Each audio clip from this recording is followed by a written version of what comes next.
In recent years, the term woke capitalism has become increasingly common in discussions of business and social justice. This phrase refers to a corporate trend in which companies prioritize issues such as diversity, equity, and inclusion (DEI) as part of their branding and marketing efforts. However, this trend has also been criticized by some as a form of performative activism that does little to address systemic inequalities. One of the most prominent voices in the conversation about woke capitalism is Vivek Ramaswamy, a successful businessman and author. Ramaswamy has been a vocal critic of the trend, arguing that it is a distraction from more meaningful efforts to address social and economic injustices. In this video, we'll explore Ramaswamy's perspective on woke capitalism and its implications for the business world. Early life and career. Vivek Ramaswamy was born in Cincinnati, Ohio in 1985. His parents were immigrants from India, and he grew up in a middle-class family. Ramaswamy attended Harvard University, where he studied molecular biology and philosophy.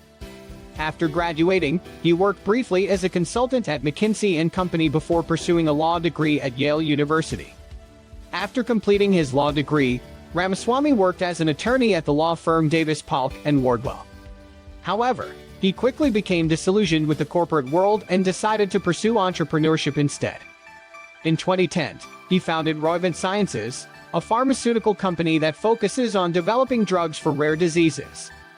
Roivant Sciences has been one of Ramaswamy's most successful ventures.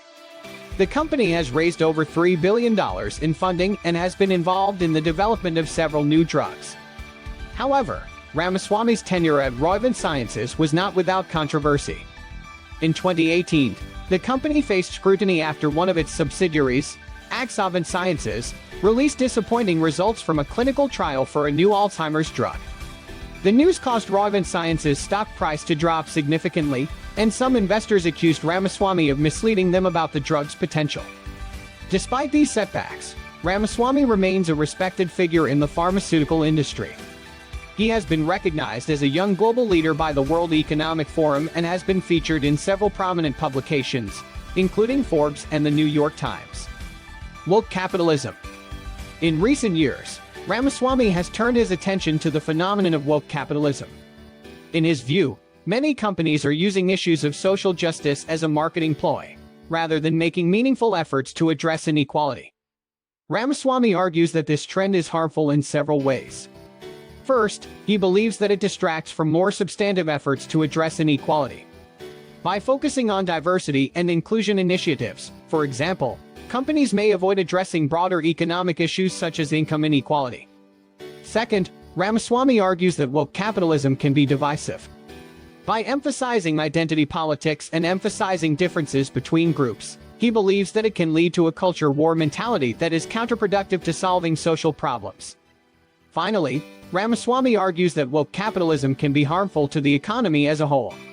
By prioritizing social justice issues over profit and efficiency, he believes that companies may become less competitive and less innovative. Critiques of Ramaswamy's perspective. Not everyone agrees with Ramaswamy's perspective on woke capitalism. Some argue that his criticisms are based on a misunderstanding of the phenomenon.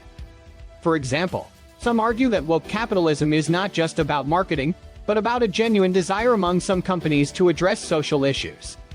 They point to examples such as Ben & Jerry's, which has been vocal about its support for progressive causes. Others argue that Ramaswamy's criticisms are rooted in a broader skepticism of corporate responsibility. Some argue that he is simply advocating for businesses to focus solely on profit and efficiency, without regard for social and environmental issues. Furthermore, some have criticized Ramaswamy's own record on corporate responsibility. Roivant Sciences has faced criticism for its pricing practices, and some have accused the company of profiting off of patients with rare diseases. Ramaswamy has responded to these critiques by arguing that his perspective is not anti-social justice, but rather pro-business. He believes that businesses have a responsibility to create value for shareholders and to be competitive in the marketplace. However, he argues that businesses should focus on these goals in a way that is sustainable and that addresses broader societal issues. Conclusion. The conversation around woke capitalism is complex, and there are valid arguments on both sides. Vivek Ramaswamy's perspective is just one piece of the puzzle.